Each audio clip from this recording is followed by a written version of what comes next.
Chicago Cubs signed utility infielder Johnathan Villlar to a contract. So Johnathan Villlar, we know he's been a pretty solid player over the last few seasons. A guy who's pesky, a guy who can hit home runs out of the leadoff spot. And he could play second, third, and shortstop as well. Very versatile. And he was great for the New York Mets last season, especially with all the slew of injuries they had. So I'm surprised the Mets didn't bring Villlar back this season. And now he goes to the Cubs, where obviously he's going to start. And he's probably going to be the leadoff hitter as well. Last season, 18 home runs, 42 RBIs, 14 stolen bases, 63 runs scored, a 249 average, and a 322 on base and 454 at bats. So right now, we know the Cubs last season traded all their top guys at the MLB trade deadline. But now they made some decent moves over the last few days. They got Suzuki in there.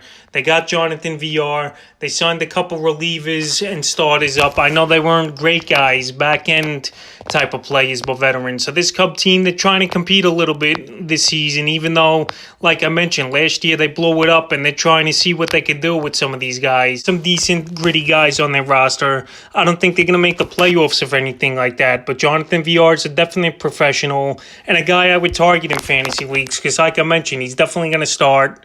No terms of the contract have come out yet, but after the season he had last season, it wouldn't be smart to have him on your bench. So Johnathan Villlar gets on with the Chicago Cubs, and he'll probably start at either second or third base, I imagine, going into 2022. And I'd target him in the latter part of your fantasy draft. There's a guy you could use at different positions or a good guy to have on your fantasy bench.